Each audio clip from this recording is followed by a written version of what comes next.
Hello, listeners. This is Bantam and Dilettante here. We did get the opportunity to interview Ludwig on his game, Golden Treasure Great Green.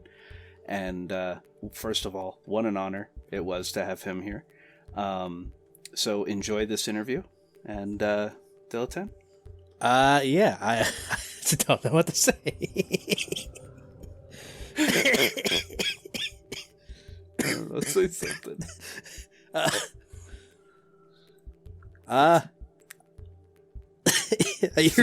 You really covered all the basics, to be honest. Say something like we asked him a bunch of questions. You know what? Why don't you give like the exact same intro I did and Ray can splice it? I don't know. You know what? I'm just gonna let you have the reins on this. As you die. Actually, you know what? This is a good reason as to why I'm silent through the whole episode. Even after recording this intro late, I'm still dying. Fucking deer. All right. Well, we'll see you guys. We'll see you guys in the next episode. Before we had confirmation on the interview, we did send him an email with a couple questions that he said we could ask him to read on air. That was recorded initially with Venter while Dilettante was out. I decided to move them from that to the beginning of this, just for the sake of trying to keep all the three parts kind of within the same length of each other. So enjoy that first, and then we'll get right into the interview with the developer.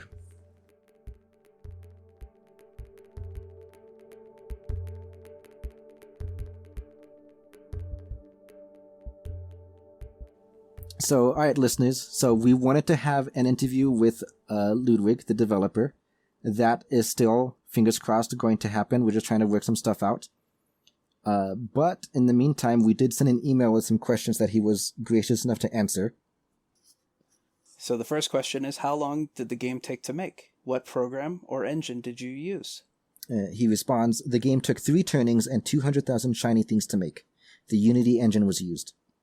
And did anything change while in development? Was some content cut? Of course. In the course of creation, artistic or otherwise, nothing ever comes out exactly as planned. However, everything that was meant to be in the Golden Treasure is in it now, after the time of creation patch. All right, I understand there was some difficulty releasing the mod tools. Is there any hope for that at all? If it were up to me, it would have been done years ago. I am, however, not a very good programmer, and Isaac and Alex sometimes talk about completing the mod tools. We spent over half a year on the tools already, but they never actually do anything about it. If you want the mod tools, go bug Alex and Isaac on Discord. I've already offered them money. If you can offer them something better, go right ahead. The dance of creation. What made you decide to have dragons be loners? No concept of families or friends. Massive predators are generally solitary. They are simply not enough resources to feed multiple giant flesh eaters in a small area. Such is the way of this world. Being solitary is also what has made the Drakkin so strong and self-reliant. I shall quote, "Reliance on others is strength for the weak, but weakness for the strong." Having said that, Drakkin do have a concept of family. Their genetic legacy is important to them, and they are more hesitant to attack those who share their lineage, and certainly wouldn't want to kill them unless it was absolutely necessary. They also have some idea of species, or tribe loyalty, and possibly clan loyalty. As for friends, Drakkin can develop very deep feelings towards certain other beings, and as they advance in age, they can build relationships with each other based on trade, shared interests, or even research. Darktooth and Fathom get along quite well, although they still wouldn't dream of hunting for food or treasure in each other's territories. All-Mother, seeing all beings as its children, sees everything as its family. And even Great Many Times Burned has had beings in its past which it has, and never ever is both friend and servant to that kin. So it differs from kin to kin, and relationships do form, though territories must be respected at all times, and every Drak must ultimately stand and fall on its own. To do anything else would affect Drakkin evolution in ways they do not wish. In the end, although I'm really simply trying to express Drak culture and practices in a way that the average tailless can understand, it's not always a perfect translation, but Drak do form bonds with others. I never intended to imply otherwise. Well, kudos on Before you continue, I want to just interject as me myself again now. The fact that he says that later in life they can develop partnerships and friendships through trade and all that. Let me do that. Add a part 4 where I can do that. I want to become friends with Tempest and Vantage, please. All right, so kudos on the gender neutrality. It was a clever way to let the player build their own story and the dance with whomever they wanted. But what made you go with it rather than they/them? Simply because they, them often refers to multiple beings, and I found it became confusing when crafting the words. It is the shortest way I knew to express the Drak term, which, properly translated, would basically mean that being. All right. One of the elders at the moot, Jade, I believe, looks very Eastern dragon. Is he a different species, not told to us by Darktooth? If not, why does he look so different? Jade Cloud is still rather recognizably kin. It is a subspecies of the Emerald clan, which is common in other parts of the world. Were there other works, literary, game, or movie, with dragons that you took inspiration from? Certainly. We are all inspired by our surroundings, whether we remember the inspirations or not. No ideas come from the void. Everything is shared. My primary influence has been my dreams and my own experiences. I will recommend the following to those without such. The Shadowrun universe, particularly the Dragonfall game, which introduced me to it. They tend to do dragons reasonably well. You should peruse Dunkelzan's Will, available online, for an excellent and entertaining look into what a truly wise elder would leave as its last will and testament. The Mating Flight, not at all erotic despite the name, and World in My Claws books by Bard Bloom. The dragons who populate the work aren't quite the same as the Drak. They're much more powerful in addition to being morphologically different, but it's difficult to have dragons as protagonists, and Bloom does it well, showing what kinds of concerns and exploits such beings might experience. The Longest Journey game does dragons well, though they are very important supporting characters and not the lead. Fathom was inspired by one of the dragons therein. I can't think of anything else right now. I tend not to enjoy most literature about dragons, simply because they often clash with my personal experience, making dragons either into inimical powerhouses or humans in scaly suits. The difference in consciousness is what fascinates me, so I tend to appreciate works which take the consciousness and not just the form. All right, which Drakkin is your favorite? Darktooth is as close as it gets to having a Drak with whom I personally identify, but I love nearly all of the Drak in the game. They are all children of my soul. He says nearly all. I wonder who he hates. Which ending is your favorite? No, let's make our guesses right now. Who does he hate? I would imagine he obviously loves Bard and Bloom because he named them after his favorite author. Yeah. I will guess that he actually hates Whisper. I want to guess he hates Warden because he freaking killed him on camera. I was thinking Warden. Not killed on camera. But he killed him off. But the only canonical, this one is dead. Yeah. Most likely Warden. All right, so which ending is your favorite? I enjoy them all, though if it were me, I would take Darktooth's solution. Do you know, I had read these answers ahead of time, like when he sent me the email, and I feel like in a weird way that did sway my decision. Because I was like, I mean, he's your dad, and... But they don't care about that. Yeah. Well, he says they do, but I feel like they don't show it. All right, next question is, can you give us any exclusive juicy details about the sequel? There are 3 planned sequels, one for each of the main endings of The Great Green. Oh, wow. The next game planned, Hierophant, will have the player take on the identity of a Drak who lives on the world of New Home many years after Darktooth and his cosmonaut kin. I refer to you to the trailer for any other details. The work after that one follows Many Times Burned's ending and is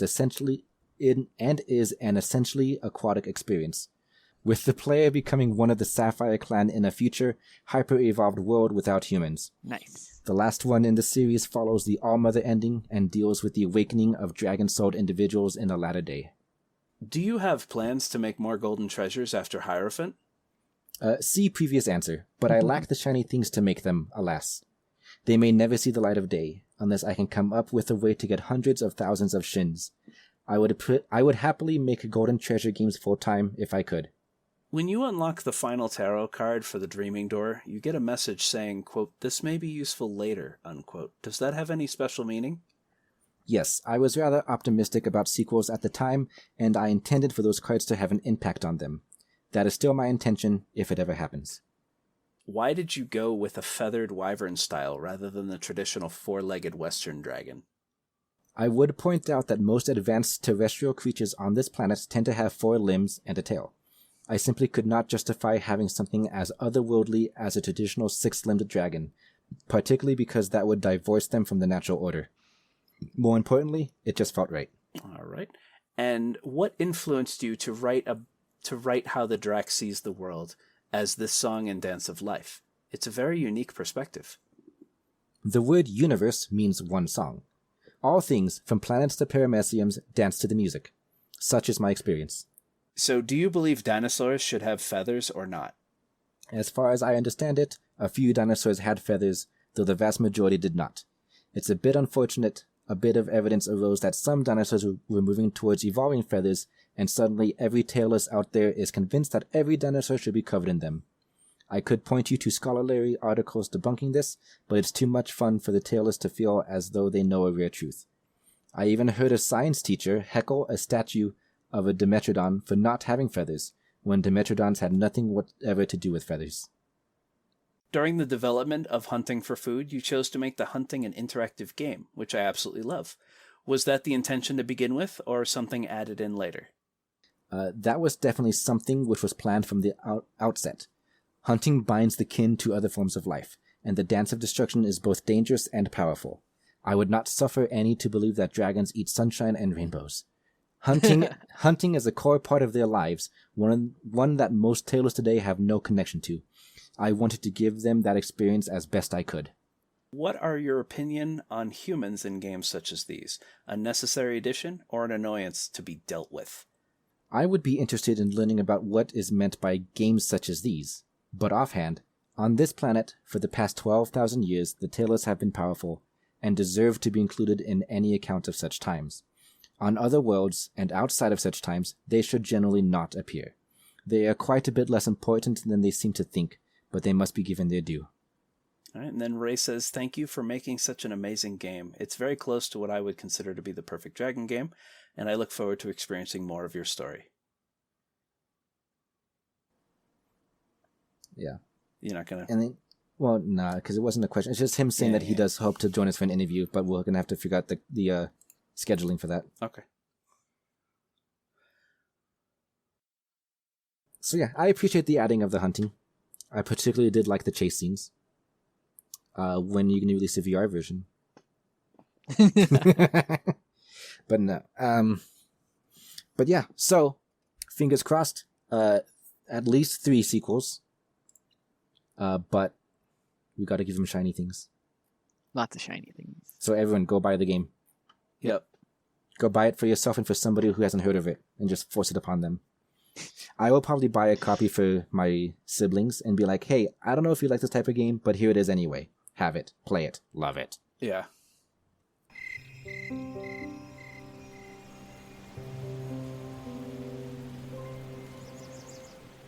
We're not going to do the clap thing because there's a guest. I'm gonna have to wing it, right? Okay. All right. We can add in all the intro and welcome stuff after the fact, so we don't take up his time. So let's just go in with all right. Joining us today, we have the developer for Golden Treasure: The Great Green, Darktooth, right? We shall refer to you as Darktooth. You may. All right. Well, nice to meet you, Darktooth. A pleasure. Thank you for joining us. I know your schedule's very busy. It's slightly busy, but I have weekends to myself, being a teacher, so... Oh, nice. So that's your day job? Yes, indeed. Okay, so the game is a project you take care of in your spare time then, huh? Yes, that's correct. I was doing 2 jobs at once during the production of Golden Treasure. I do want to mention that last night while we were at work, someone in your Discord was very, very excited about the prospect of this interview, and he was like, "This is gonna drive sales for the game." And I was reading that, and I look up at Ray, and I was like, That's a lot of pressure. The game has its own life. I don't expect anything concrete. It's simply a pleasure to speak with you. Oh, thank you. Oh no, the pleasures are ours, I assure you. Apparently, I missed a wallop of an episode where these guys are talking about the Great Green. It is our currently longest running episode at 3.5 hours into 2 parts.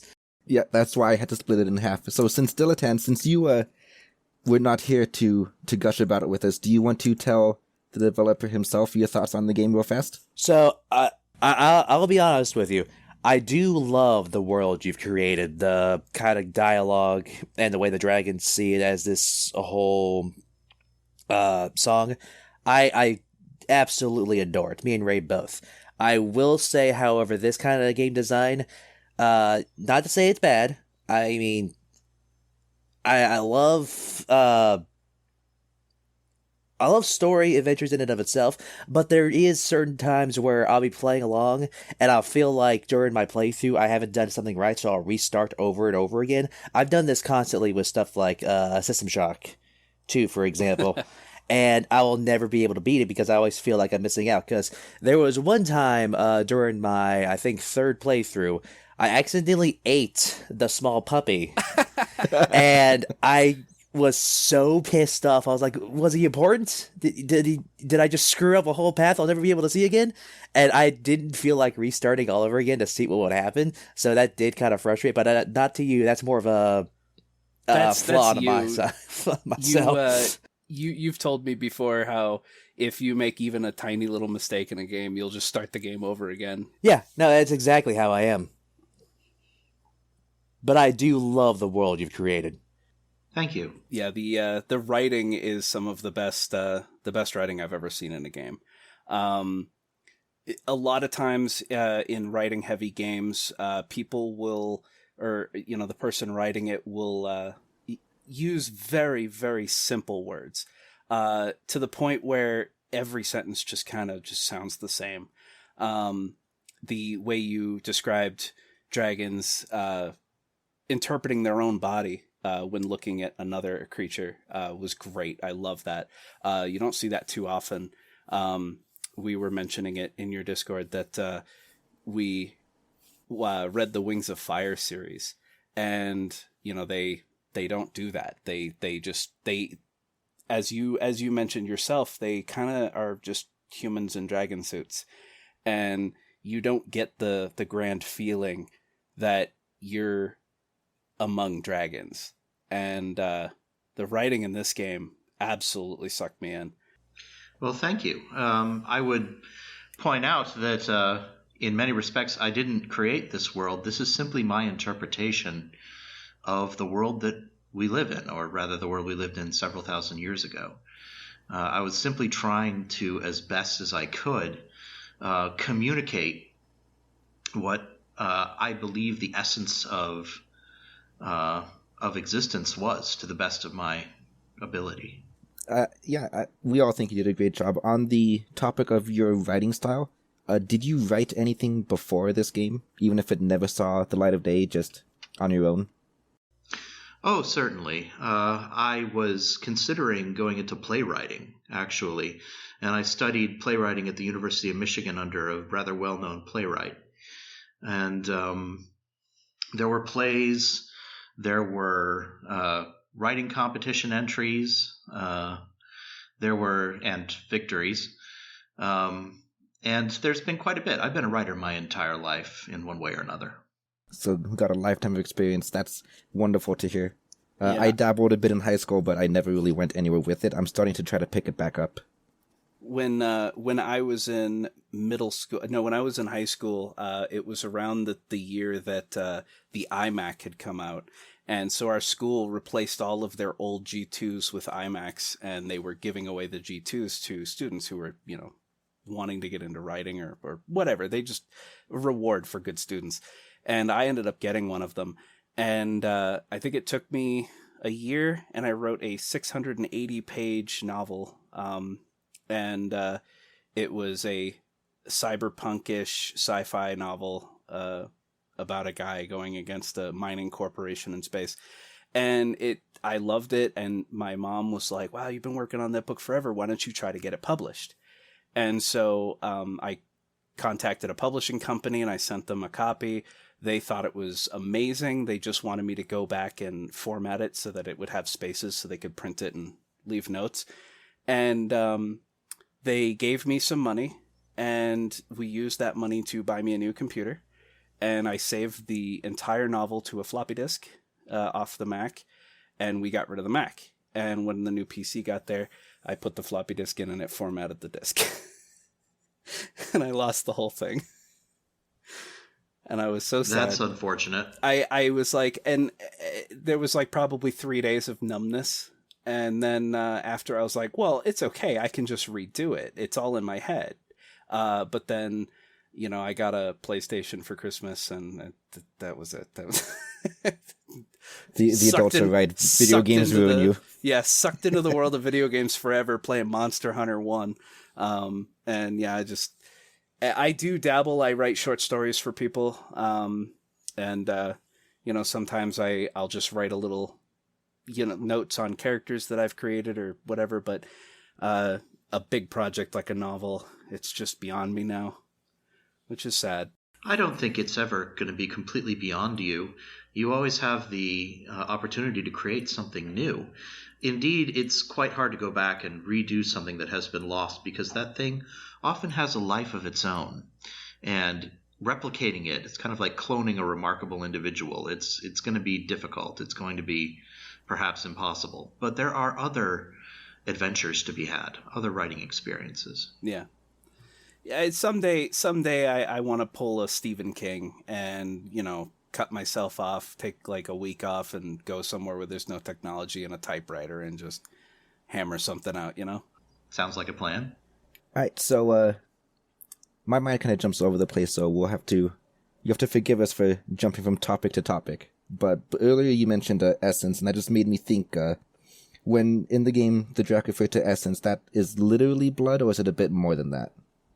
It's more than that. It's one's essence, and the physical manifestation of one's essence is blood. That is that. It's true. But it also refers to one's spirit in a wider sense. In many cases, blood and spirit were conflated, even in ancient times. That's why we get things like blood sacrifices that are considered to be spiritual affairs. Mm-hmm. Also why people would like make weapons out of either their blood or the blood of their enemies or whatever. Right. Like the Aztecs would use skulls as like a weird horn, and it created a very, very haunting sound that would scare their enemies before they engaged in combat. So then on the topic of essence again, enkindling was mentioned a few times, where the Drac would give of their essence to another to kind of, I guess, speed up evolution and all that. Can you give us more details on how exactly enkindling works?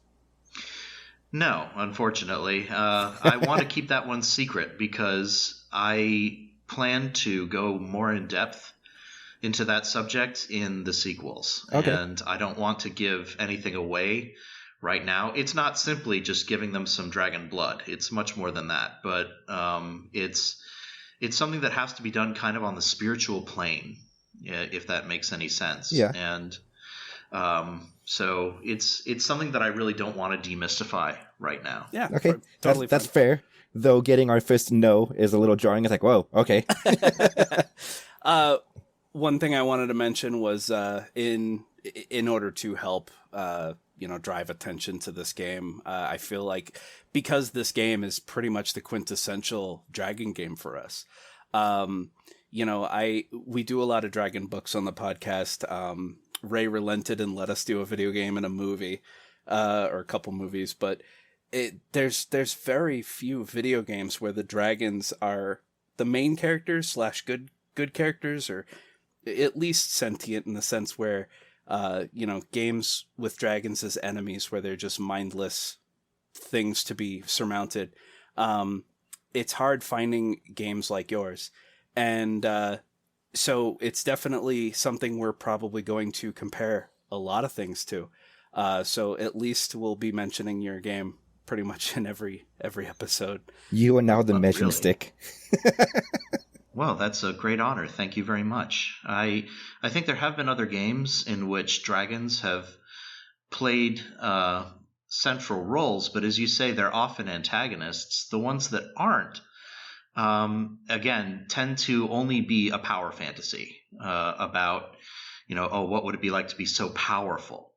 But I prefer to say, what would it be like to have such a different consciousness and such a different body and such a different way of looking at the universe? That's to me far more interesting. Yeah.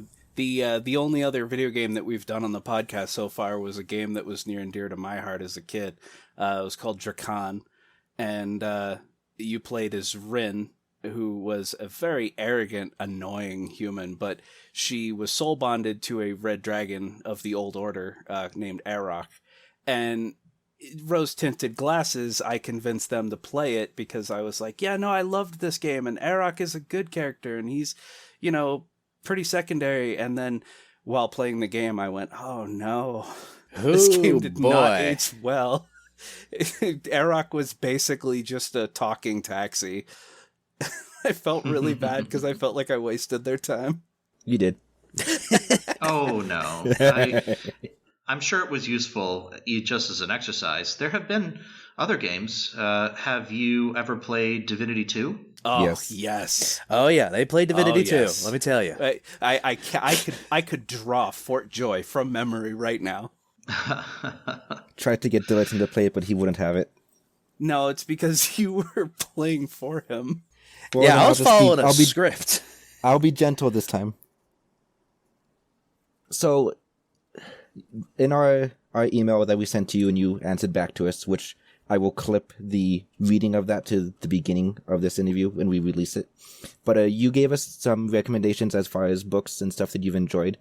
However, I do notice that there were little poems at the beginning of each act of The Great Queen. Would you call yourself a poetry lover? Everything can be poetry. The poetry is really simply a word that we use for the beautiful use of language. And in that sense, yes, I love poetry. I love language used beautifully. But I wouldn't say that I am a devotee of poetry insofar as I seek out things that are labeled poetry. Instead, I like to look for poetry in places where people would not have thought to find it, such as video games. Mm-hmm. So you wouldn't have any poem recommendations then? You mentioned the Silmarillion previously. I would say that's one of the most poetic texts that I have ever read, and I know that I am a bit odd in that regard because most people find the Silmarillion to be mind-numbing. Yeah, I still want to read that, but it's terrifying. I thought it was one of the best human works of creation that I had beheld. It was really quite good. And of course, dragons are antagonists in it, but they were still given consciousness and a certain amount of understandability. So, that wasn't a terrible example. But we're going beyond dragons here. We're going into simply something that elucidates some of the deeper themes and meanings of life. And I think that the Silmarillion, that made me cry more than any book that I can recall. Ooh, now I'm really terrified. The on the topic of dragon books, I think the only book that I ever exposed myself to that had to do with dragons, because Ray had a book club where he was trying to get us to read all these things, and I am being exposed to a lot more things that I wouldn't normally do. But when I was young, there was a book series. Ray can correct me; I'll probably ruin this, but it was the Basil Broke tale. Is that what it was? Dragons at War? That was a single book. The series was the Basil Brook Tale saga. Yeah, and it was, I don't recall, I don't think they had wings, did they? No. Yeah, so they were... The wild ones had wings, but the tame ones that were soldiers did not. Yeah, so it essentially anthropomorphic dragons that were maybe like 10 feet tall, and I don't remember much about the series. We'll probably end up covering it in a future episode, but it was the first time as a kid, because when I was a kid, I read like crazy until video games destroyed my life. But I remember being very fond of those books. In fact, I still have physical copies. But it was the first time that I thought, hey, dragons can be the good guys. They're not just some ancient creature to be, the centerpiece of the final confrontation. Love that stuff. Indeed. Yes. There's, of course, infinite possibility for anything. Good and evil are just lenses, ways that we relate to characters. And, of course, most people coming from an anthropocentric sort of perspective, they're going to say anything that's a threat to humanity, that's probably going to be a bad guy, But humanity itself is a threat. And we can certainly take a look at some of these things that we have cast as villains in the past and say their perspectives are actually interesting and valuable. So I appreciate doing things like that. Yeah, sympathetic villains are something that Ray and I both really enjoy. Villains that have motivations that when it's revealed, you're kind of like, oh my God, I see your point. Like the way you're going about it might be wrong, but I actually really see your point. And when you have a sympathetic villain, that does tend to lend to engagement with the reader. Because if you just have a cookie cutter, bahaha, I'm evil and I'm going to kill everybody, it's not good. Yeah, well, that's simply not realistic, right? It doesn't mirror reality. There's nobody who is just pointlessly evil. That just doesn't work. So, I completely agree with you there. Yeah. All right, so Darktooth, you're an elder. Do you become an elder just by living long enough, or is it like a title that's bestowed by something higher up, or is there anything that goes into being an elder besides just being old? What does it mean to be an exemplar of one's own people? That's something that is not something that you simply get by being old, nor is it something that is earned in a day or is a label that is put upon one instantaneously. It's kind of like being a chieftain or perhaps an elder in tribal societies of ancient times. It's mostly based on merit. It's, has this person done something to give to our people? Does this person stand as an example of what we can do? Have they inspired? Have they created? And if so, then people will start to call them an elder. Yeah. But considering the Draken don't have societies they live in, is it something that's like self-proclaimed and then just isn't challenged? Do people just one day start calling you elder and you just go with it, or does like the spirit of the Great Green or some other spiritual force bestow the title elder upon you? It's simply a consensus of the perception of others of your kind.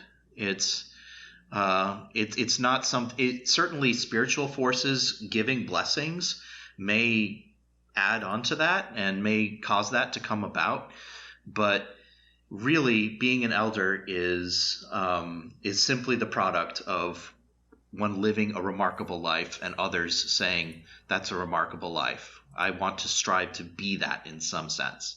Even if you don't have a society, you can strive to be something. You can strive to be something that's a completely different species. You can actually, correct me if I'm wrong, you can see that in the game, the way you, the player, interact with Darktooth in the beginning of the game, in the first area. He has rules, and as long as you abide by the rules, he's more than happy to teach you and educate you. And so you start thinking, hey, when you get a new artifact, like maybe Darktooth will know what this is, and so you start to learn, like, hey, I can go to this dragon with questions, and I can look to him for inspiration. And you get enough of that going, and eventually the name starts swelling with, Draken going, well, this guy will tell us, like, he's knowledgeable. Darktooth is smart, go to him. Yes, well, hopefully that is the way that it works. Even if they're not social, so to speak, the Draken have a very great propensity for trade in many of its forms. And intellectual trade is one of those. And of course, Darktooth will not teach you for free. There's always a price. But still, there's this exchange going on among the Drakkin, which is kind of eternal, and they respect those exchanges. So how many shinies do we owe you for the interview? Oh, yeah, I think a few 100,000 should suffice. Yeah, let's fund your next game. Yeah, let's fund Hierophant. All right, good deal. So we sent you the second part ahead of release so you could hear it before coming on in case there was anything you wanted to comment on. So what about my how many shinies do I donate to be in the game? Eh? You know, there have been others who have asked that question. I don't doubt it. Several people said, "Oh, why don't you have a Kickstarter? And on that Kickstarter for, $1,000 or something, I can get my character in the game." And if I could create a quick Kickstarter that would, fund the game, then, I would have. I am, of course, a little bit leery about trying to shoehorn someone else's creative construct into my game in an unnatural way. Mm-hmm. I wouldn't want to do that. Having said that, I think that Abyss is a lovely name for a Drak. And I can absolutely see myself creating a really good character named Abyss that fits the introduction that you so artistically gave at the beginning of the podcast. Yeah, you can just suggest those things and I may come through with them, but that's probably more of a character not for Hierophant. That would be more for the sequel that takes place on a human-free Earth. Yeah, I'm so happy right now. Yeah, so I could hear it. I could hear his voice hitch. I was gonna say, so when he gave that intro at the beginning of the episode, I thought he took that from something, and he was like, "Did you like my intro?" I was like, "Yeah, where'd you get it?" He goes, "I made it up." I was like, "Oh, geez, okay." I wasn't kidding when I told her I used to write stuff. Yeah. So what you were talking about the Kickstarter, I was actually gonna, I completely agree. And absolutely zero offense to anyone listening. It does become a challenge when you have a creative vision and you have a story that you want to tell, and then you get, the people putting their hands on it. Well, not necessarily. Like I wouldn't say that they would have any creative input, but you'd have a character that doesn't fit your world, but they paid the money, so you have to find a way to jam them into your game. Mm-hmm. And that can be very off-putting for others, especially like I've actually seen examples that there was a Kickstarter where someone was making a nature-centric game and someone wanted to put their character in who was basically a cyborg. And it's like, no. Well, we saw a little bit of that in Caketropolis, didn't we? The random half dragon? Which I still have questions about, which I have not been answered. There's the random half dragon. There's the one with cybernetics. There's a couple of examples of that, and you theorized that those were outside elements being put into the game. I don't know if that's true. It may well be. They were friends of his. We found out later. There you go. Yeah. All right. I was just saying that in that particular sense, it did, I think, have a little bit of an impact on the sort of consistency of the work. And I'm sure his friends were beyond thrilled to be in the game, which is great. But it does dilute the cohesion of the world. Yeah. If you were to have a Kickstarter, I would say best advice would be you just have tiers where you can get a thanks at the end of the game. It is tempting for someone running a Kickstarter to have those high tiers where you get that one or two whales who will jump on that, but then you run into the risk of, as we mentioned, a character that doesn't fit in the world. But there are, from everything that we've heard, I mean, there's an entire subreddit called r/Wormworks. We have a couple hardcore fans in there, and they also want the next game funded. Well, quite a few people would like the next game funded, but it's a little bit harder to fund a game than that. The simple truth was that Golden Treasure did not make enough money to pay back its initial loan, and because of that, it's going to be a while before I can gather enough resources again to do something like it. All right. Well, if you decide to open a Kickstarter or a Patreon, GoFundMe, or anything, just let us know. Yeah, so we can spread that far and wide. Well, thank you. I appreciate that. I think that if I had opened up a Kickstarter, I might have been able to gather a few tens of thousands of shiny things, but it takes a few 100,000 shiny things to make a game. Mm-hmm. If I'm, really paying people what they're worth. Yeah. And I'm creating a studio of happy programmers and artists who feel like they're doing good work and being paid for that work. So. Yeah, that was something that I don't know if it was in the first or second half of the episode that we recorded, but when I beat the game and I saw the ending slides, I loved it. I took screenshots of each one of them because they were just so funny. The artists talking about things I learned to draw, animal butts. I was like, that was great. Because, of the chase sequences. Yeah. That's a reference to the chase sequences. And so she was just drawing the backsides of animals for a long time to get all those into the chase sequence. And I'm sure that she thought a few times, it's remarkable that I'm doing this. But I recall that you guys actually had a question at one point I don't remember if it was the first part of the second, but you asked whether there was actually a studio or whether it was myself working in a basement and contracting others. Yeah. There was indeed a real studio. We were physical. That's amazing. We had a studio at Lawrence Technological University in Michigan, and the artists and programmers worked day in and day out on a 40-hour work week.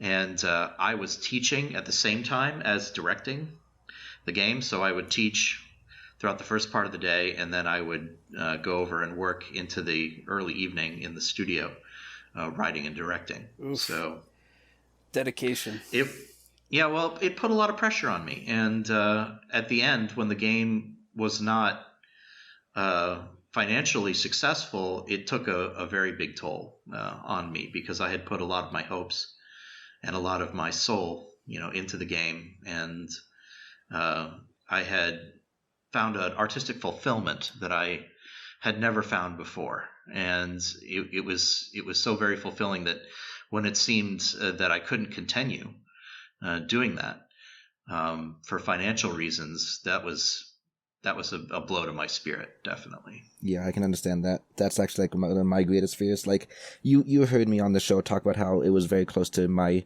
perfect envisionment of a game and what I would make if I could. Similarly, I have a lot of stories that I would write down if I could just get the motivation and just make books. But like the biggest, I guess, fear is just reception.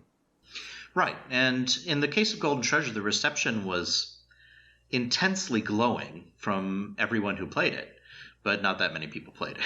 Yeah. Unfortunately, it's very niche. First off, it's a visual novel, which is niche in itself, and then it's also dragon-centric, which is an even narrower audience. I will say that I think I mentioned it in the episode if it didn't get cut, but I had actually seen the game pop up a couple times in my recommended on Steam, and I'd look at it and I'm like, yeah, that looks neat. And I think I added it to my wish list and I had it there for a long time. And then when someone suggested that we do this as an episode, it was actually someone named Tresenix off of Wormworks.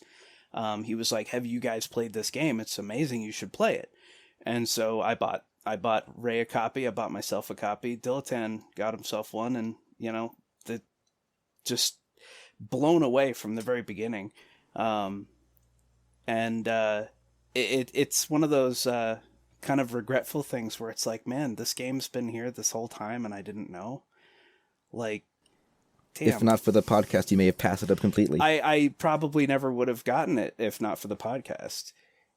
Well, I appreciate your giving it a chance. And appreciate you sticking with it, even though it was difficult at times. That's so same as Dilettante. I have a very low bar for frustration, but that's with any game I play.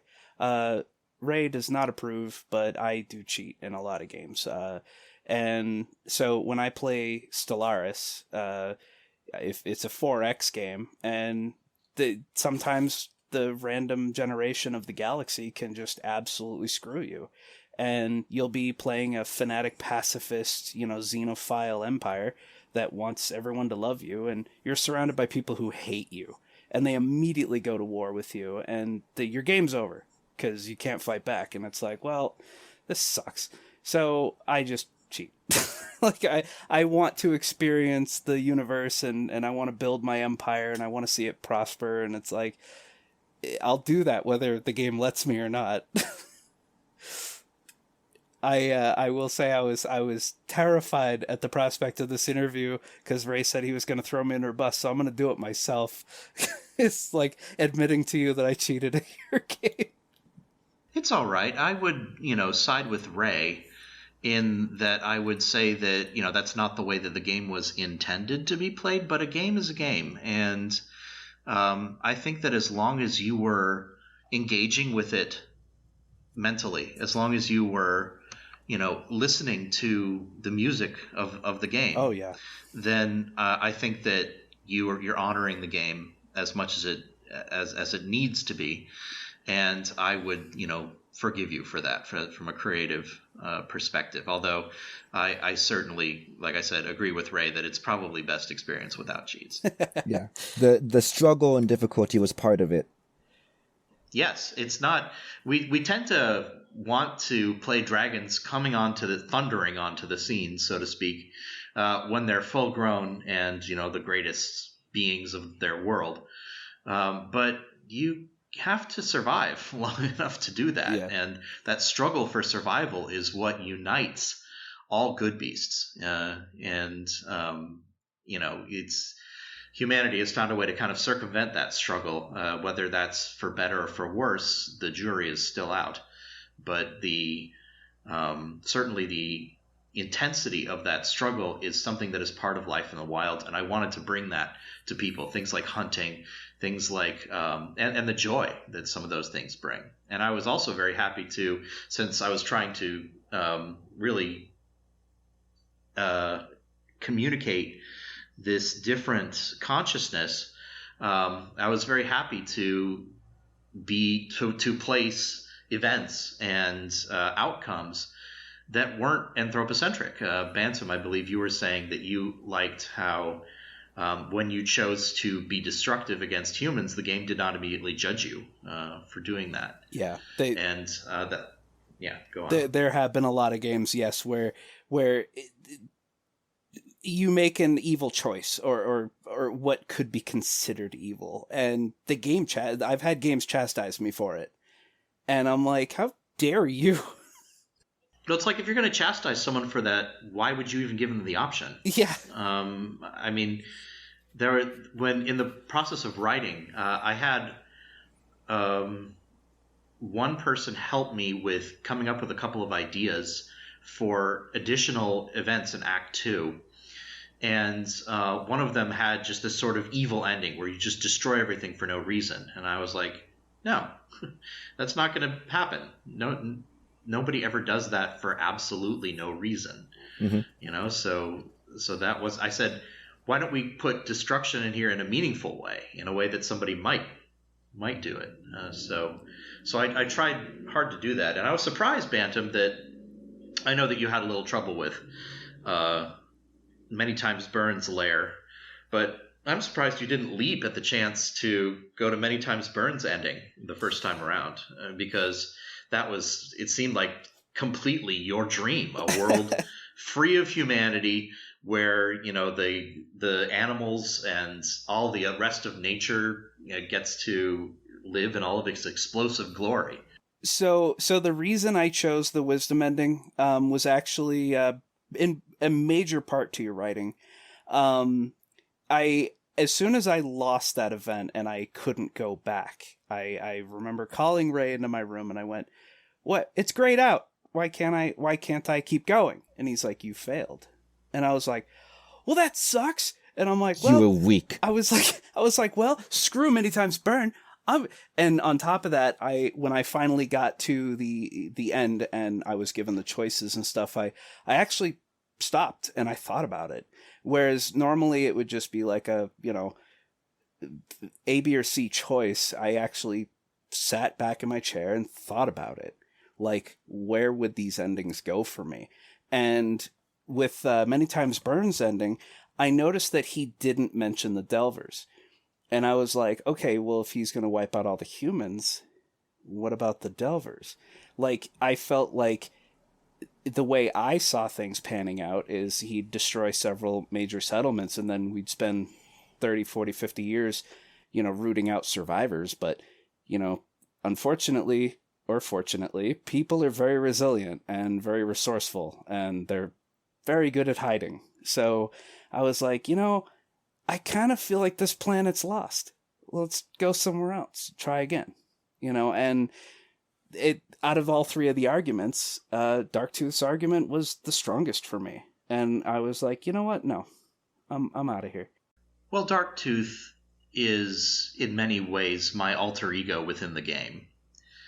And that is in some ways I felt kind of the healthiest thing to do when you're in such a toxic environment, such a toxic situation, is simply to leave if one is able to. And that was Darktooth's idea, and that was my idea. That's what I would have done. I certainly appreciate that. I still agree with Many Times Burned, like, you coward, you would abandon Mother in her time of need.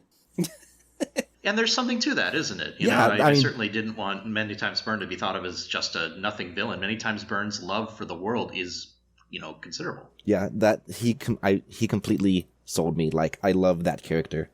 Just like, even though he's a very angry dragon boy, he still cares. Whether it's a boy is debatable, but yes, definitely you don't reach the level of elder without finding the purpose in your life that will bring you to such an advanced age and such an advanced power. You don't just get those things by getting old. It's purpose that grants us power. Mm-hmm.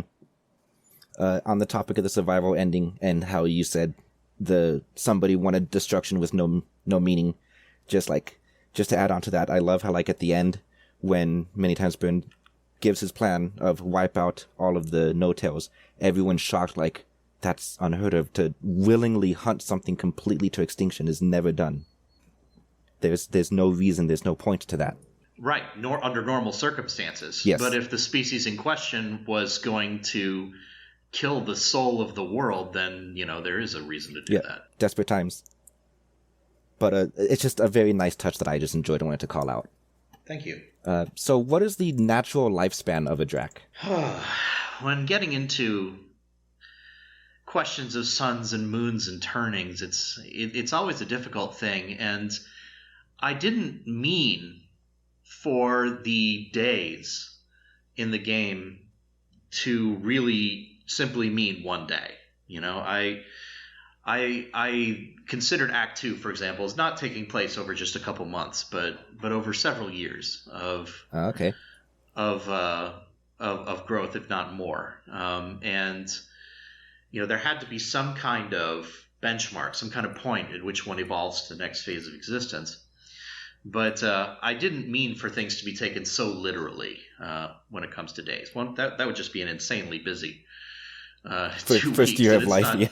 Yeah, right. And so I would encourage you to take it a little bit less seriously when it comes to time. Mm-hmm. However, my vision of the Drac is that they live for a few hundred years of waking time, but they do have considerable sleeping times that can last a good amount of years. So it has to do with environmental factors as to how often they sleep, and but not always, because some of those are growth sleeps that they kind of have to enter a sleeping state in order to fuel the growth and physical transformations that come from those growths. So to answer your question, basically a few hundred years. Okay. Having said that, with a few hundred years and this level of intelligence, it's possible to discover ways to elongate one's time on this world. And the elders are not simply a few hundred years old. They have figured out ways to stretch time when it comes to themselves. Okay.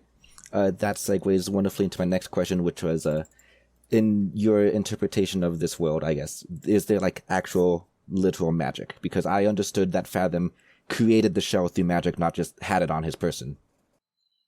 Define magic. God, magic is so hard to define.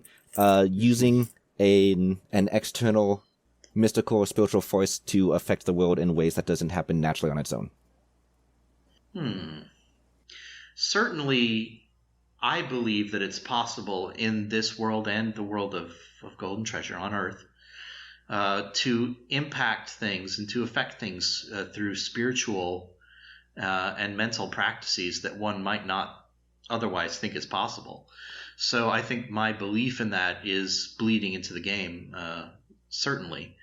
But I would say that to categorize something as magic is mostly because one simply does not know the process by which some amazing effect is being realized. If one knows the process, then it's no longer magic. So I would tend to say that in the sense, if we define magic as manifesting something through spiritual means, yes, there is absolutely magic in the game. Okay. If we're saying magic the way that most people mean it, in that basically an unknown, just it happens, deal with it kind of thing, I would think, no, that's not really in the game. Everything has an explanation behind it, even if that explanation is a spiritual one.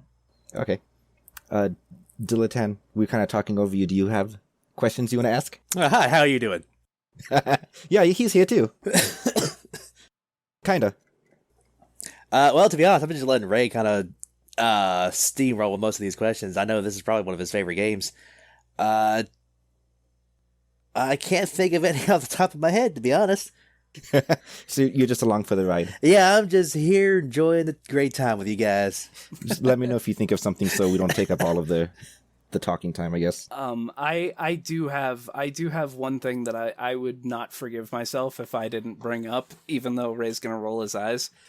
Have you seen any of the fan comics or fan art that have been made for the game? Yes, I believe that Cryptic Hybrid is responsible for most of those. He's kind of our super fan. And I did a speed run with him a few weeks ago for a sort of an online speedrunning symposium. He chose to do Golden Treasure, and I sat there. It turns out he is capable of speedrunning the game. By that I mean getting to the secret ending, which means you have to get all the other endings. You have to get every tarot card. Was able to do that in an hour and 20 minutes. Sweet bejeebus. From nothing to that. And that really, really stunned me. That certainly wasn't my intent. I intended the game to be about 10 hours in length. And that seemed to be what most people were spending on it. I was happy to see that so many people that played the game were able to get to the secret ending. And a lot of games like this, you look at the Steam achievement for that, and it's like, oh, maybe 1%, 2% get to the secret ending. But it was much, much higher than that for Golden Treasure. And I was very, very my heart was warmed by that, because it showed that many people wanted to take it all the way to the end. Yep. But I would not call it the true ending. As a true ending is something that we throw around in VR circles as meaning kind of the most difficult to get to ending. But I would say that out of all the endings, that one is the least true, in that it is not one that will lead to any other creative works. I mean, that was a way of kind of finding total apotheosis, becoming the spirit of the green. itself, and there's not really much of a story beyond that because you're not a limited being anymore that has hardships and trials and things like that. So there won't be a sequel that follows that ending. But sequels were planned to follow the other 3 endings. I imagine a theoretical sequel will just be basically a God game at that point. Yep. Which would be an interesting God game, I suppose. Yeah, it would be, yeah. Dude, I would kill for a intend- Dragon God game, to be honest. Yeah, well, that's actually what Hierophant is intended to be. In Hierophant, you are playing a dragon who is deified by, this species, while at the same time is imprisoned by that species. And although that might sound like a contradiction, really those two things go together more often than one might think. Mm-hmm. Having great power also creates incredible amounts of responsibilities and limitations. But certainly the feeling of Hierophant, the writing that's been done on it, a lot of it is giving you that experience of feeling like a god and having people bowing down to you and starting every thing they address to you with something like Exalted One, or beautiful one who goes beyond me, or something like that. There's a lot of different titles that change depending on your actions, of course. I already love it. One who holds my life in their claws, the things that are the way that you get addressed in that. It really makes you feel kind of divine. And the Hierophant, that word, is a revealer of divine mystery, someone who shows you the divine. And so that was definitely part of the next one. Yeah, that's perfect. That's exactly how I deserve to be talked to. All right, so as far as Hierophant goes with New Home, I know this kind of bothered Bantam a little bit because he believed he saw structures on that ending screen. Was there sapient life on there before the Drac arrived? Are the Drac the new other seed? It's probably not something that he wants to spoil. Well, it's an excellent question, and I will certainly say that city is not a human city. Oh, that's all I needed to hear. Thank you. There are no humans, no traces of the makers, the others that created humans and dwarves and orcs, I suppose. As that's what kind of we're calling the Neanderthals in this. Oh, the Enforcers? Yeah, exactly. The Enforcers were kind of orcs, and really they were just Neanderthal human beings, big human beings. And I think we have kind of a memory of that, a racial memory of a time when there were these other humanoids around before humanity made them extinct. As they do. Yeah. So, that's one of its things. But I guarantee in none of the sequels will humans play any kind of role except for the one that follows Compassion. All Mother's Ending. Oh, yeah. Of course. Yeah, I could hear, yeah. I was about to say, I could hear Bantam I smiling. finished that ending because I was like, yes, finally, I'm just going to get off this planet. And then they show that scene where the egg is opening and you're on this new alien planet.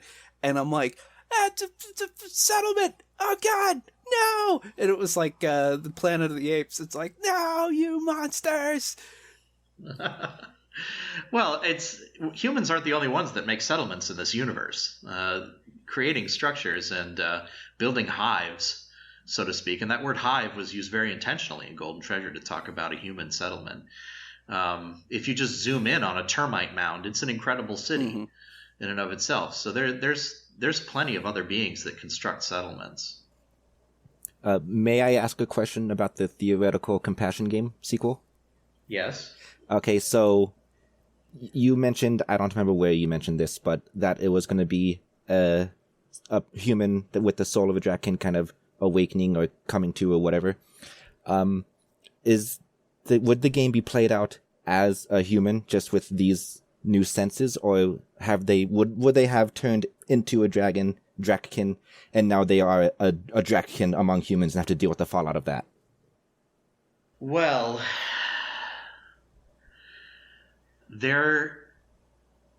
I really to get into this, I would be ruining central plot points. Yeah, no, Okay, it's no, fine. that's fine. Of that game. It's fine. You don't need But to. let's just say that there is a Drakken who is fully, I suppose, unveiled, fully revealed in its full draconic nature. That is both the primary antagonist and protagonist of the game simultaneously in a strange way. So if you're asking whether are you asking whether there's kind of a physical transformation involved? Yes, for the player character. Yes, well, certainly not at the beginning. Okay. Not at the beginning. All right.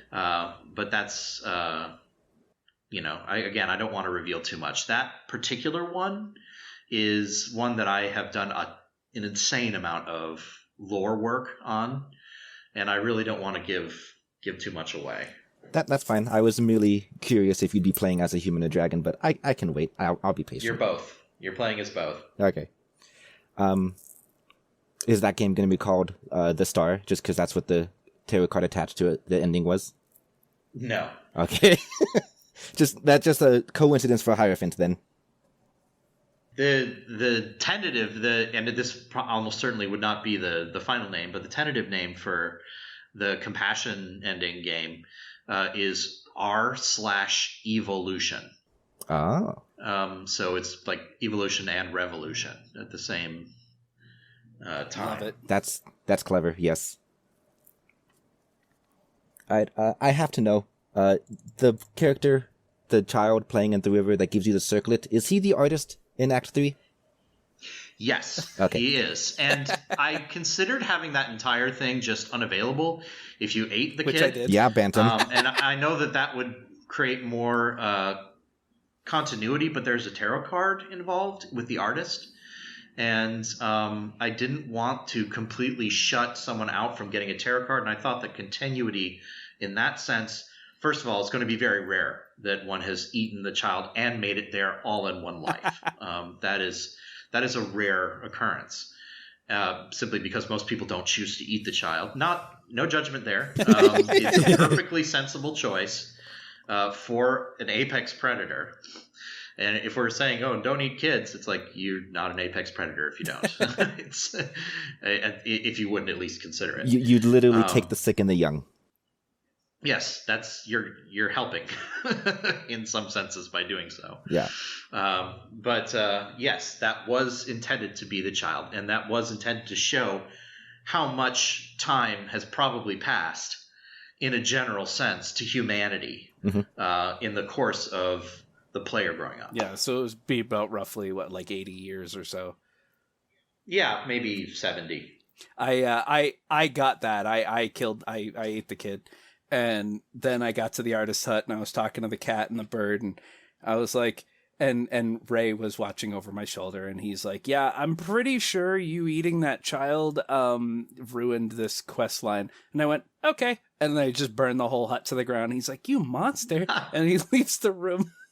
Well, I appreciate, by the way, Ray, I appreciate how much you cared about this game, about how much you cared about how Bantam experienced it. That shows that you really love the game. So thank you for that. I loved it so much.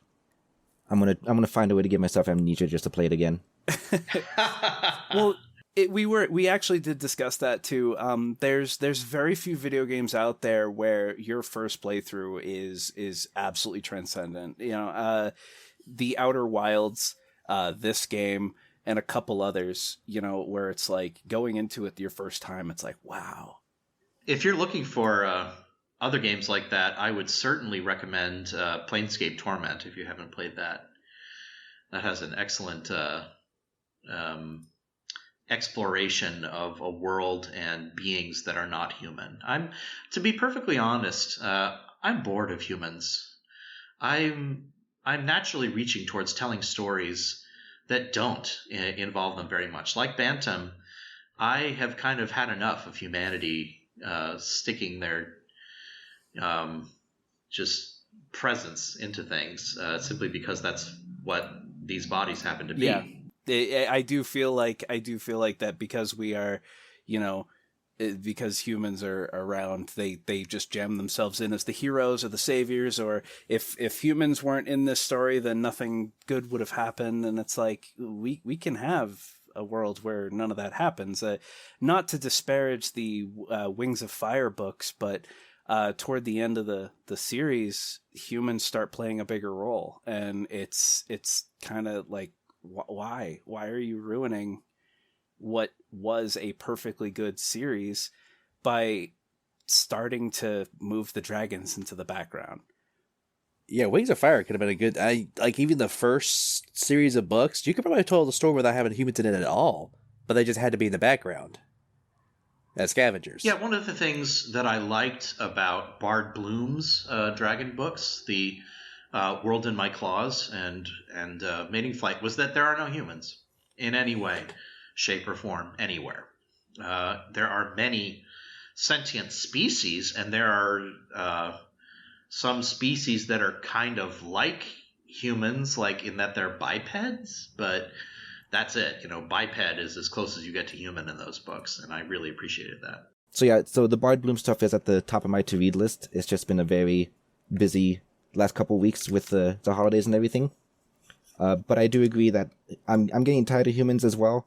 That's kind of the whole reason I wanted to start the podcast, was to find more and help other people find more things with primarily dragon, but we will eventually branch out into just other alien POVs.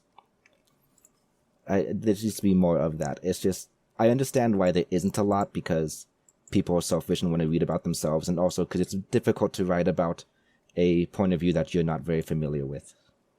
Yeah, and if you're into that kind of literature, I really would recommend almost everything that Bard Bloom writes. Bard Bloom even created a novel from the point of view of a tree, which was called The Wrath of Trees. And it was about how a tree winds up getting very slow revenge, and extremely incredible revenge on this being. There are no humans in any Bard Bloom book, pretty much, but except one. But that's this tree getting very slow revenge on this being that killed this other tree. That is a very unique concept. Wow. And it is a very unique concept. And the tree has berries that if a living being consumes one of these berries, the tree can then basically see out of that being's eyes and experience what that being experiences. So the tree is slowly growing in its understanding of the world as more and more things eat the berries. And then they start to intentionally feed people berries to try and figure out how things are going. It's an interesting idea. Very creative. Bard Bloom is very creative. Yeah, I will definitely give his I don't know what the term for a collection of books is. Bibli or something. I know for music it's discography, but yeah, I'll give his collection a look, and I'll probably read most of them. Yeah, it's they're an exceptional writer. It's kind of tragic. I believe they will leave this world soon. So back on the topic of the Golden Treasure, out of all the dragon characters, which one is, besides Darktooth, is your favorite, and which one is your least favorite? Yeah, well, I wouldn't even say that Darktooth is my favorite, since Darktooth is me, and I'm not my favorite. Well, I'm certainly my favorite. There are other people. No, he's his favorite. I think that's perhaps natural, but for whatever reason, I am not my favorite in most cases. So, my favorite dragons. Ooh, that's a hard question, because you're asking me to choose from among my children. These are the children of my imagination, and I would feel kind of guilty if I said, well, this one or that one. I have certainly a lot of feelings behind some of them. I think probably my most kind of punk favorite would be Whisper. Oh my god, yes, I love Whisper. I need to ask you, is Whisper okay? Where are they? I left that open. Whisper's chances were low without the artifact that Whisper was using. But I really wanted to leave that open. And it's not impossible for Whisper to survive. It's just going to be very difficult. Yeah, Whisper's my one true love. I have to go save them now. Yeah. One of my interns on the game. I had 2 interns that worked on the game, and they both made wonderful contributions. They're listed as awesome apprentices in the credits. But one of them was just constantly keeping up this communication while she was playing the game with her friends that were also playing the game. And she told them on this is very vulgar, but I thought it was amusing, she said, and this is a female saying this, "I want to stick my dick in Whisper." When I mean, I can relate. when Ray came in when I was encountering Whisper, and of course I made friends with the bats, so I was able to just be gone with you. But the dragon that I clicked with immediately, because he would be me in this world, was Bloom. Because like even playing Dungeons and Dragons, anytime I see an animal, I want to keep it. And the fact that he has a whole, cavalry of animals, I was like, oh my God, that would be me. And I absolutely loved how extra he was. I just loved that he surrounded himself with animals. Oh, it was great. But the thing is that I vaguely recall when we asked you the questions through email that you maybe hinted that there was one you didn't like, and I suspected that would have been Warden, only because he dies. No. Warden is an interesting character. The programmers called Warden the Princess, because Warden acts in this very, well, I suppose, way that they associated with princessy ways. But Warden had kind of certainly, let's say that Warden was certainly neurodiverse among dragons. And that's certainly one that was not going to survive because Warden was not flexible enough to survive. And that was not my way of hating on Warden. That was simply my way of saying it doesn't matter how powerful you are. When you're up against something like humanity, you have to be flexible. Otherwise, you're just going to reach your end. Yeah, Benton. Well, there are no dragons in the game that I do not like. It's a testament to your writing that. So when I first spoke to Warden, and I guess I messed up a dialogue option when I asked him to respect my land and I'd respect his, and he's like, no. And I was like, oh, you bastard. And so the next day I noticed that one of the animals in that area is yellow. And I was like, Ray, what? Why is it yellow? He goes, oh, Warden's hunting in your grounds because he doesn't respect you. And I was like, oh, that motherfucker. And so then later when I got to the temple, I was like, I bet they killed Warden. And I didn't think there would ever be a resolution to that. And I was just like, whatever, good riddance. But then when I saw the head and the music suddenly changed, oh my God, it hit me like a sack of bricks. And I was like, they need to die. Like, I felt so bad for Warden. Like, that was the one, there were 2 moments in the game that one of them straight up actually made me cry. And that was the rabies event with I guess it's a ferret, or a weasel or something. But the seeing Warden's head also hit me pretty hard, and it helped solidify in my head that I was doing the right thing. Well, that's you, and I think that's a very reasonable way to experience that as a drag. I wanted that to be open. But especially immediately after seeing the kind of artistic splendor of which humanity is capable, I wanted there to be this reminder immediately after of what they're also capable of. Mm-hmm. So that I didn't want them to be, unproblematic villains that just do evil all the time for no reason, because that is not humanity. But I also wanted to be clear at how destructive they could be, and also how imaginative. It's not that there's nothing to love in humanity. I just find that there's so much more to love in most other forms of life. Mm-hmm. I say you pulled it off perfectly because, like I said on the episode that we'll be releasing in a couple of days. When I was there in the temple and just experiencing the art and as he called it, the music that you could see, your inner self on display for the world to see, I started to soften. I'm like, they're not that bad. Maybe I could guide them to actually being good beasts and all that. And then turn around like, there's a head. Nope, never mind. And as he said, he left it open. It could be that Warden died of natural causes or whatever, and they found it and were like, we should honor him and put him in our temple. I mean, he was in the art room, that is true. So who knows what the humans were thinking. They're just too alien for us to understand. Indeed. Humans can be the most alien of beings. Which is part of the point here.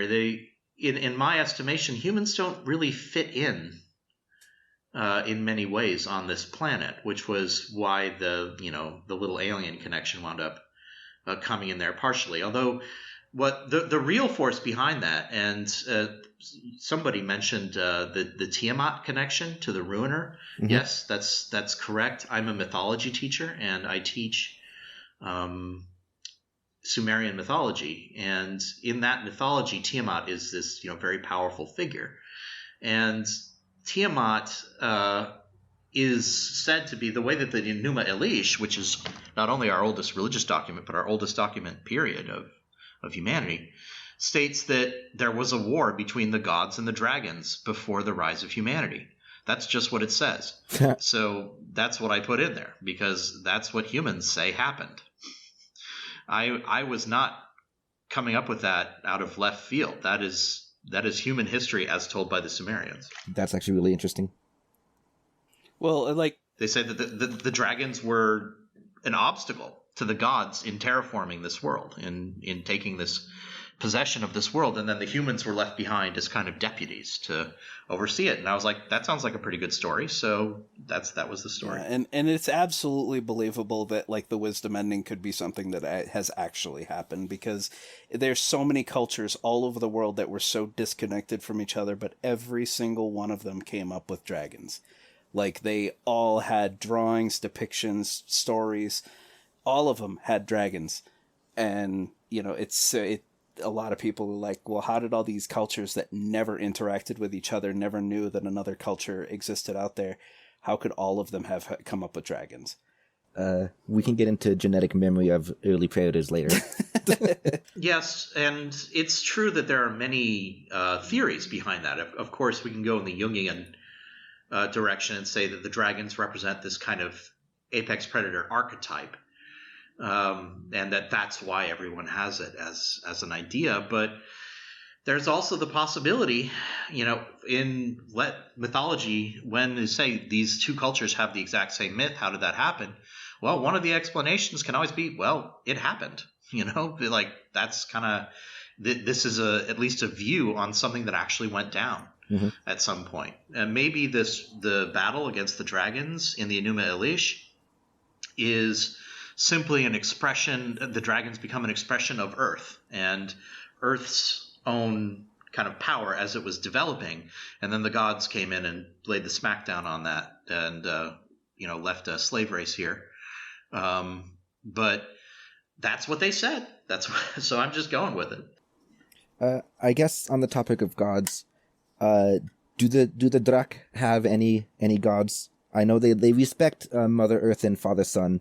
But are they literally deities that they would pray to, or just forces of nature that they respect because they are the givers of life? Well, like the magic question, I would say it's very hard to define what a god is. And I would say that Earth and Sun are as close as the Drak can have to gods. They are beings to whom they believe they owe their existence. And they do owe their existence to them. And they are beings that they feel support and give to them. And even if they're not giving consciously, they certainly are giving.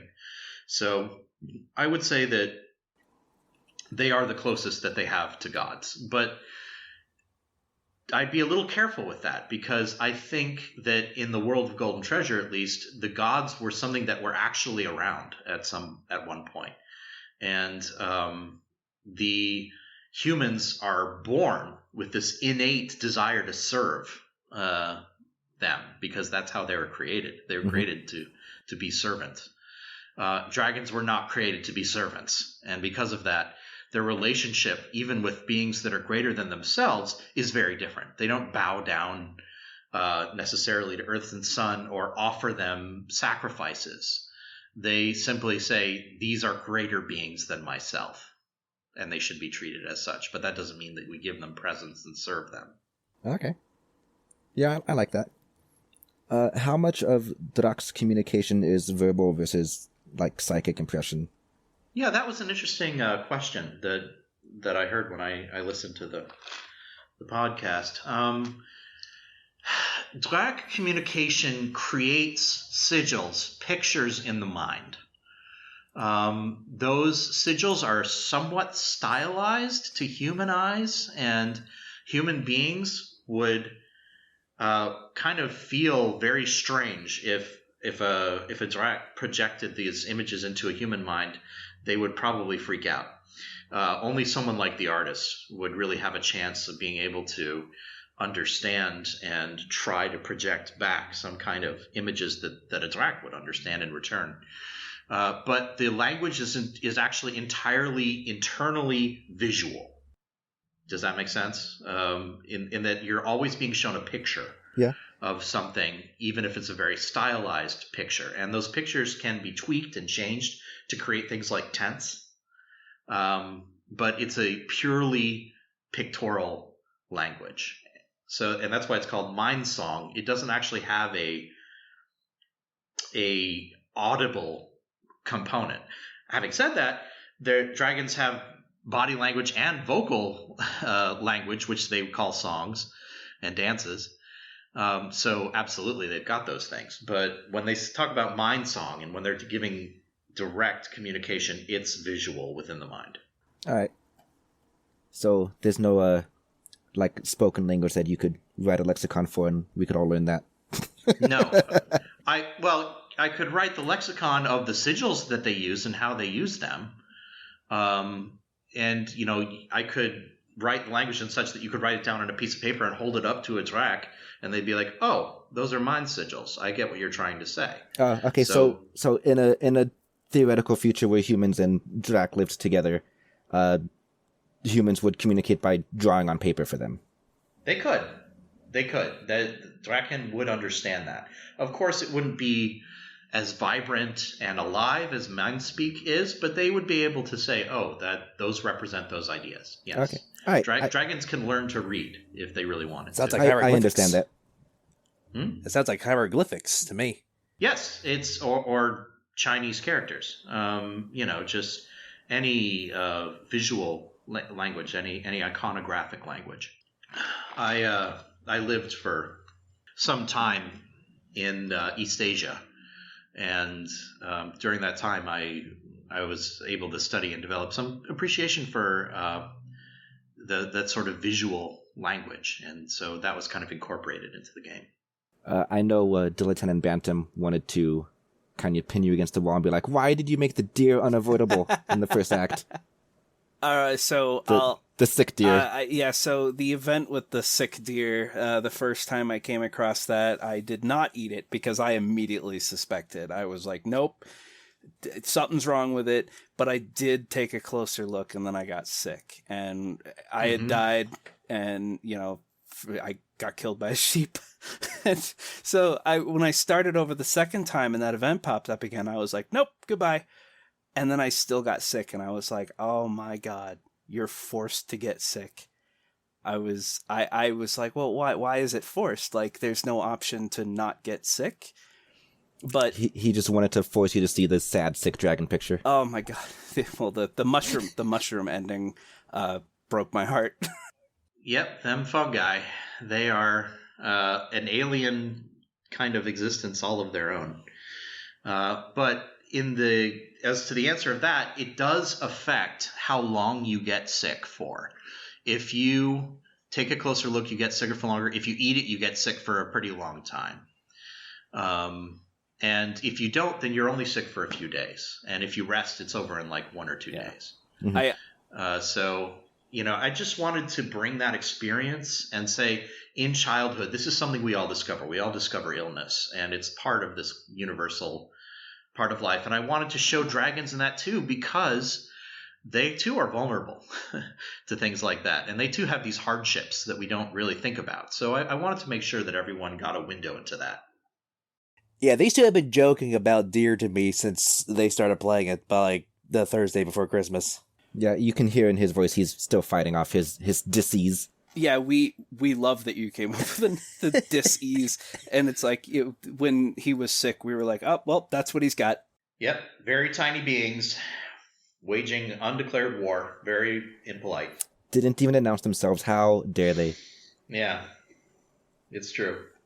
Knowing what you know now, having made the game and released it and its reception and all that, is there anything that you would have done differently if you could go back and do it again from the beginning?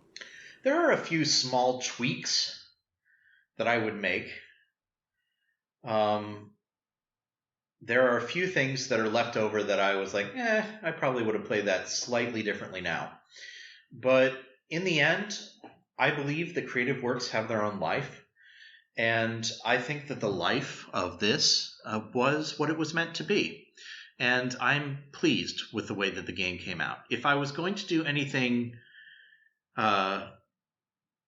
I was going to change something about the game, it would be the event creator, which we spent half a year working on, and was just, this huge labor by Alex Lanzetta. And I was so excited. I really felt as though that event creator, having people being able to insert their own events into the game, would make it truly artistically complete. But unfortunately, it just was not to be. Alex got hired away from the team before he could finish the work. And although he and Isaac, the lead programmer, have talked very frequently about finishing it up, because it only needs to be finished up. The vast majority of the work is there. It's never really come to fruition. So if you want to bug Alex and Isaac on that, please feel free to do so, because I have bugged them. I have offered them money. I have offered them everything I possibly can to get that finished, and unfortunately it was not. So that's my one regret about the game, is that has not been included. You're a jock. Have you tried threatening them? Well, in this particular phase, in the society of beings to which I currently belong, that's not legal. So I wonder how much bugging we can do before it becomes harassment. They're nice guys, They're very good people. I doubt that they would be angry at people for bugging them. But I tried to bug them as much as I possibly could, using everything I could, and it did not work. Well, we're going to bug them. I mean, after we release this, I'm pretty sure your Discord's going to bug them too. If you bug them, remind them that I will pay them, that they don't have to do it for free. I do have all the money that Golden Treasure made is sitting untouched in an account. I have spent not $1 of it because I'm saving up to create another game at some point. Hopefully, at some point that will be enough. And do you mean Hierophant or something else? I will take money out of that. Hierophant. For Hierophant. Okay. And I will take money out of that fund. There is money in it, and pay them for this. So, I don't think it's a question of pay to them, though. I think it's just a question of finding the time. Yeah. The resource no one has enough of. Yes, indeed. So I understand that making a game is very intensive, and that the funding makes it even more difficult, especially because you also have a day job. But do you have any sort of estimate towards Hierophant, since you're partway through it? I've done a lot of preliminary work on it, but it is not close enough to any kind of completion to be for me to be able to give you any kind of guess. Certainly, it would it would never come to fruition in less than, I would say, a year and a half from now. I would say you're not going to see it until 2023 if you see it then. So the best I can hope for is for this year to be a work year on it. Okay. Because it's going to be a kind of a different style of game from Golden Treasure. In Golden Treasure, you're moving from place to place. My intention with Golden Treasure was to create something that I wanted to call an open world narrative adventure. Like, I wanted to bring the innovations of open world design into a visual novel, essentially, and make it so, okay, cool, I've got this whole map that I can see all these points on and I can explore, and each one of them is a completely different experience.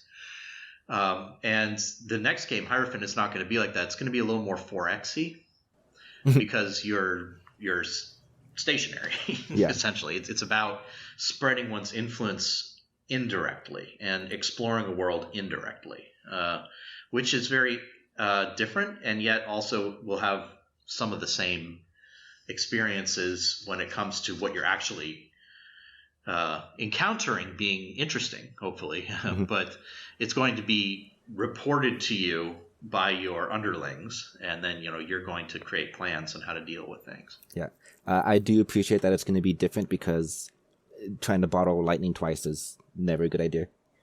Yeah, it's true. You calling it a 4X game, though, makes me think like, all right, cool. I will just command my worshippers to build armies. I'm going to go conquer the world. You can do that, although, and conquering the world might sound nice, but that's a bit of a human thing to do. Yeah, Ray. The Drag are territorial, certainly, and they love their resources. But I would be asking, for what would you be conquering it?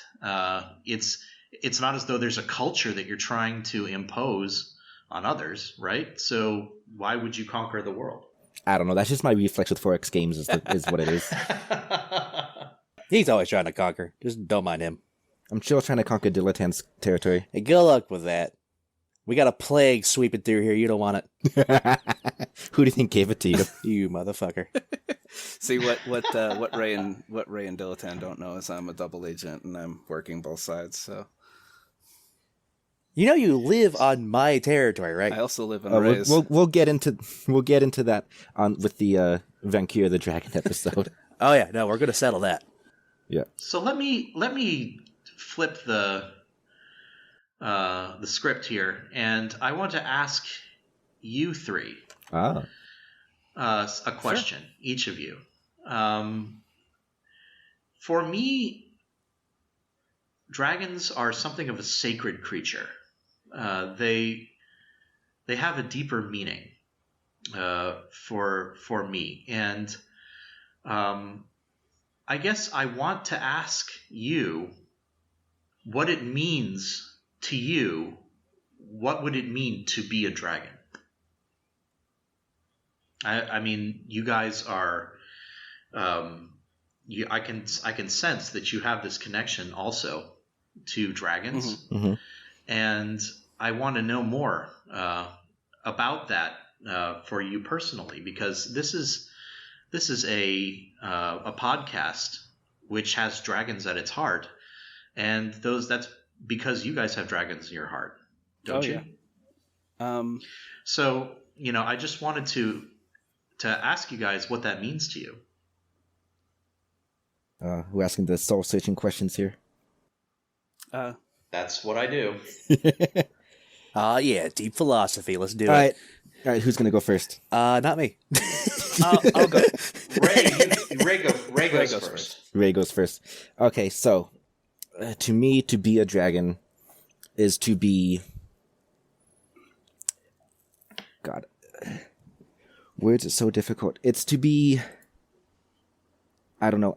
I feel like saying to be complete is just kind of like stealing your words from the start of Act 3, but like, it's to be strong and self-sufficient and able to survive on your own. Like, human nature is very relying on each other, and while there's definitely something to be found in companionship, which is why I worked with the wolves and I wanted to enkindle them. That's why I asked you how enkindling works, because that would be great. But like, while that's great, it is also really important to be able to like stand on your own and to be able to just weather what you need to weather. It's like, to me, dragons are like a symbol of strength and self-sufficiency. And what you should be able to take from that is that you, if you have the heart of a dragon, let's say, you should be able to conquer anything. And I don't mean that completely through force alone, but like whatever troubles life throws at you, you can conquer it because you are strong. Yes. All right. So for you, it's an expression of true strength and true just completion. It sounds like that's lovely. So what are dragons to you, Bantam? So for me, I mean, when I was a little kid, I never really got along with anybody. I was put into a program in school called SAGE, which was special and gifted students or something like that. But I never felt comfortable in the real world. I found any possible way to escape into fantasy. And it was when the game Morrowind came out, the third game in the Elder Scrolls series, that I was playing as an Argonian, and I was like, I feel more like this character than I do myself. And over the years, it's evolved and changed.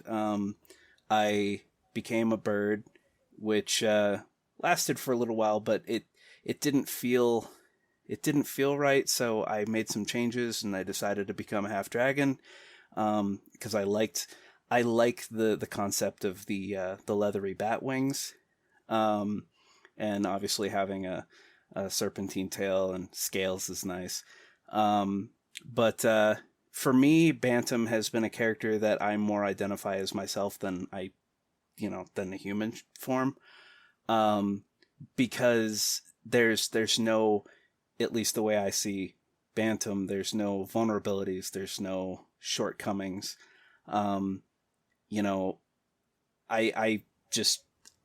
I look at Bantam and I just wish I could be him, So for me, it's an escape. It's an idealized version of myself. An idealized version of oneself. That's actually a really excellent way to look at it. What about you, Dilettante? Well, it's going to be similar to Bantam's answer, but I see when I think of dragons, I think of like freedom and independence. So when I was 12, back in 6th grade, that's when I first started writing Dilettante's actual backstory, and I got to about 165 pages before I decided to scrap it and start again. Ever since, it's been this loop of trying to get it back going, but for a while, it's just been this escape from society. Why do you think that so many of us are reaching for this escape? Because the world has gone to shit. Yeah, there's no real non-political answer to that. Well, a non-political answer for me would be that I feel like society has stagnated. We had a major explosion of innovation and technology. At least me, I grew up in an age when cell phones were a fantasy, and then suddenly were a reality, and then suddenly everybody had them. Mm-hmm. And a lot of people, describe that was a technological whiplash, one that we still have not recovered from. It's like the telescope that just went up into space is probably the first major event in like the last 30 years that is of anything to note, and it just feels like nothing is happening. We started inventing, fantasy worlds that are just better versions of this world, where there's peace, prosperity, and unity, and that hasn't happened yet. And I think a lot of people are just kind of giving up. If I can tack on to yours, with how everyone's feeling, I don't know, out of their comfort zone with the technology and all that. Go back several hundred years to like Middle Ages, and things didn't really change that much. I mean, you were born where you were born. You were born into your caste, farmer, blacksmith, whatever, and that's what you did for life, right? Nothing really changed. And sure, things may have gotten boring who you couldn't really know without having lived through it, right? But at least you knew what to expect. But nowadays, everything does change really fast. 10 years ago, everything's completely different. 10 years before that, completely different. Everything changes so fast and so often. I mean, hell, in America, every 4 years, everything changes, right? Mm-hmm. And it's just, there's nothing solid to kind of help you feel secure anymore. For everything from social reasons to economic reasons, even health reasons with what's been going on right now. And so I guess that just kind of feeds into me with the whole dragons being a symbol of strength. It's like, if I was a dragon, I could deal with this. But if I wasn't, but I knew a dragon, he could protect me, take care of me, right? So it's kind of an escape and just a way to, this large, powerful, protective being to just help keep you safe and secure and let you know that everything's going to be all right. Not to mention the natural monotony of a human life in general. You wake up, you go to work, you earn a little money, go back home, rinse and repeat for God knows how many years. I mean, who wouldn't want to escape from that? Well, I think you guys have given some really interesting answers there. And I'm deeply interested in dragons and how other people perceive them, which is why I asked the question. And I know that it requires you to go a little deep to answer that question. But thank you, all three of you, for answering that. I appreciate it. Yeah, I do enjoy those kind of questions. It's just I'm not really that good at thinking on the spot. But yeah, a couple of dragon archetypes that I really enjoy is, of course, the villain. That's why I call myself the villain. And the reason for that is because in most stories, the villain is powerful. That's why he's able to change the world. Nothing can stop him except for the hero at the very, very end. But up until that point, he is the symbol of strength in the story. He might have bad motivations, but he's the symbol of strength. And then the other dragon archetype that I enjoy is, of course, the protector, the one who works with people, protects a town or a kingdom and keeps them safe. And that's why I wish that had been an ending in The Great Green, was what I call the shepherd ending, where instead of becoming a human, you simply work with them, learn to communicate with them, and you kind of guide them into the future. Maintaining the health of one's territory and the general prosperity of the animals within it is definitely a part of Track life. I would consider the Many Times Burned ending kind of the shepherd ending in that sense. But yes, certainly not shepherd in the sense of humans. Mm-hmm. Hey, any closing thoughts, you guys? What the fuck was that? That was him. Sorry, unmuting my in the middle of thumb a slipped cough. while I was... It slipped. My apologies. Well, I want to thank the three of you for giving my art a chance and for letting it into your heart at least a little bit, because that's a difficult thing to do. We're bombarded with unbelievable amounts of information today, and you have so many choices when it comes to how you're going to entertain yourself, how you're going to feed your brain, and all those things. So thank you for giving Golden Treasure a little bit of your time and your and your effort. So thank you. No. Yeah. Thank you for making it. Thank you for making it. Oh yeah.